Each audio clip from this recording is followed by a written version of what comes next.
Hello, I'm Sharon. Welcome to Global Action Plan's Power of Growing Your Own video series. Today we are demonstrating two methods of sowing seed potatoes.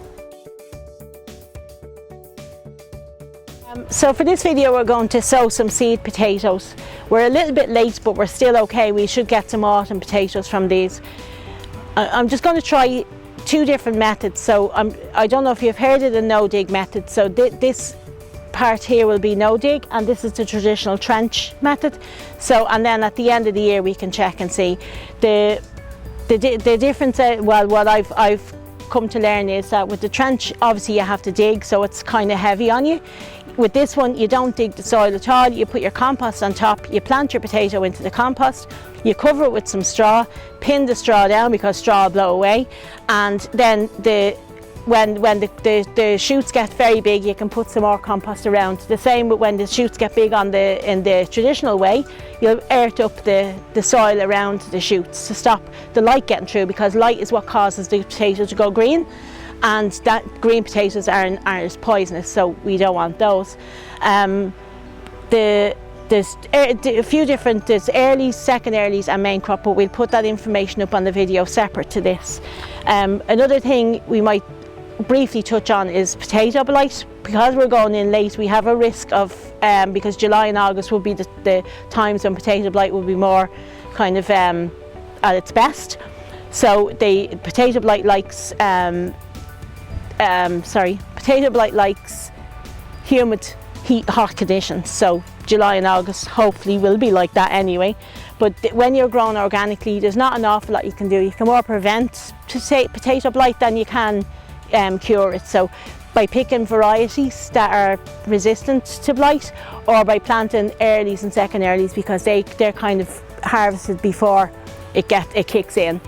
And if you do get it, if you cut the foliage back to about, I think it's about an inch from the ground, then your tubers will stop growing, but they'll be safe enough. So we'll start off. So we're going to dig down into the compost. There's already some organic fertiliser mixed in with the soil and the compost. So we dig down to the bottom of the compost and we put our potatoes in. You can see there's a good load of shoots on those. So sometimes people say put them with this sanded up, but they're all over this potato, so we'll just put them whichever way we like. So, and we're going to do about 35 centimetres. Now I'm going by eye, so don't hold me to that.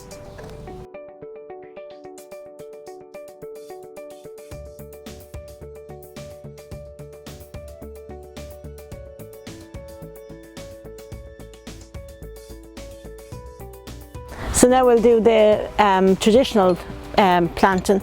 This variety is Orla, by the way, and it's first early, and it can be left in the ground for a main crop. So, and it's the same spacing as well.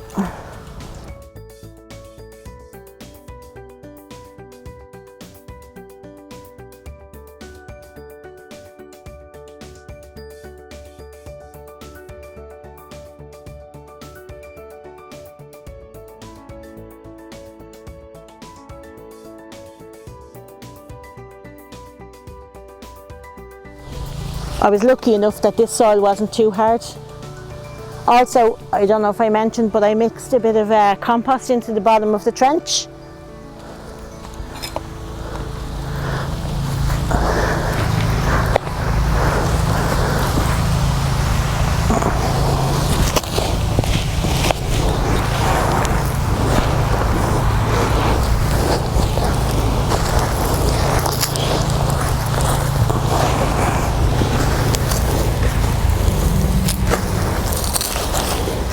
Yep.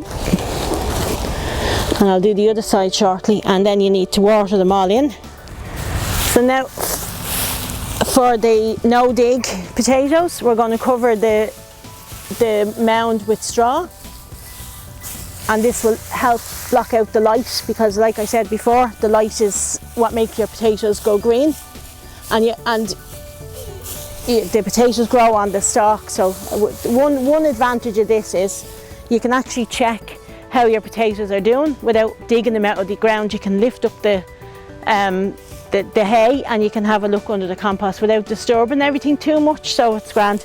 Now, hay being hay, that is just going to blow away if we don't do something with it. So what I'm going to do is, I have this it's for peas and beans, and I'm going to throw this over the top and pin it down. But if you don't have one of them, which I wouldn't imagine you just have one of them lying around, you can use some string. So you could crisscross across the hay with the string, pin it in, and I just have these pins, but you could find some way of a little stick, pin it across and across and across, and that will hold it in place for you. But I'm just going to use this because it's easier, and any option that's easier is good. So I think that's it. And hopefully we'll make a little video at the end of the year when we harvest them, and we see what was good and what was bad about it. So thank you for watching these videos. I hope we've helped with your gardening journey. If you have any questions or you need any other support, you can contact us on the Global Action Plan website or Facebook page.